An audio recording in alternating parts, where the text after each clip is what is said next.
deeply concerned about the downtrodden 1%. By Jim WatsonAFPGetty Images. At present, the Republican dream of passing a tax reform bill by the end of the year is held together by 2 paper clips, a stale piece of gum, and the vintage Ronald Reagan cuff links that Paul Ryan scored on eBay, which he rubs every morning to give him strength. Democrats don't want to touch the House or Senate bills with a 200-foot pole. Republicans in blue states are all riled up about the call to end state and local deductions. Virtually everyone has concluded that both chambers' plans will blow a huge hole in the deficit, precluding the House from making the claim that its tax cuts will pay for themselves and the Senate from passing a bill through reconciliation. The rush to push legislation through on a ridiculously tight, self-imposed timeline is alarming tax specialists who warn that new and unforeseen complexity, loopholes, and glitches could come back to haunt tax collectors and taxpayers. So naturally, President Donald Trump has chosen to weigh in with a few unpopular, last-minute suggestions. On Monday, the president took time out of confounding Asian diplomats to tweet, "I am proud of the Rep. House Senate for working so hard on cutting taxes and reform. We're getting close now. How about ending the unfair, highly unpopular end of mandate in Obamacare, reducing taxes even further, cut top rate to 35%, all of the rest going to middle-income cuts." That's a hell of a wrench to throw into the GOP plan, given how troubled it already is. To clarify, Trump is suggesting using tax reform to simultaneously repeal the Affordable Care Act's individual mandate, which would employ the savings derived from 15 million Americans going uninsured to cut income taxes on the ultra-rich. That's remarkable not only because Republicans already tried and failed to mess with Obamacare, but it's the call for a further rate cut that's truly incredible in asking for the top tax rate to come down to 35%. It's currently at 39.6%, with the House plan keeping it there and the Senate plan bringing it down to 38.5%. The president indicated that lawmakers' current proposals don't cut taxes enough for the wealthiest people in the country. Congress, luckily, is already well trained to ignore the president.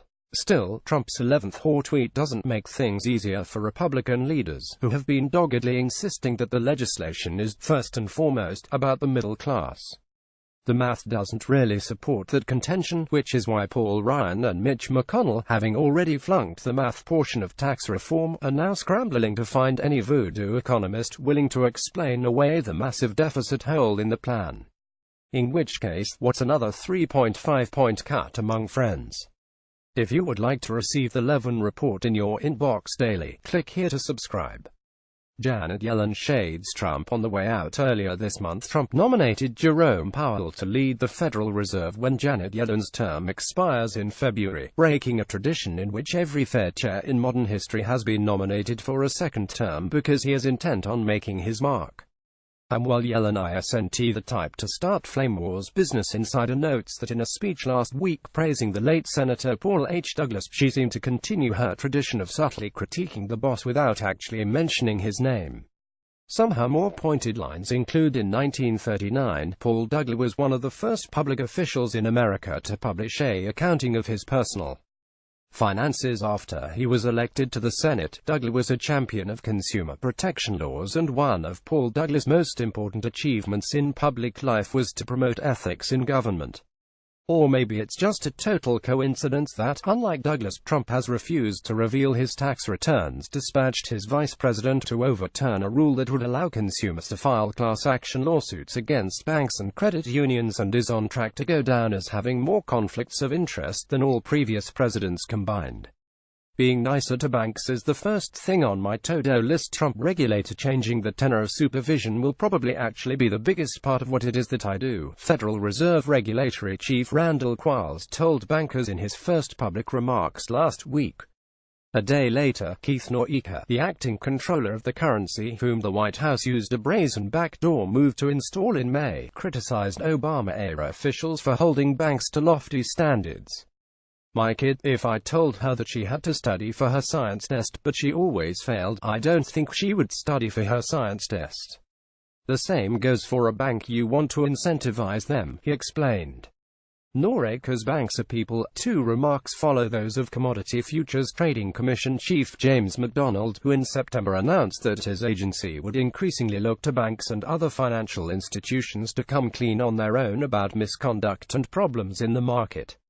By a strange coincidence, the monetary penalties imposed by the three main groups that police Wall Street have declined sharply in the first half of the year versus similar stretches in previous times.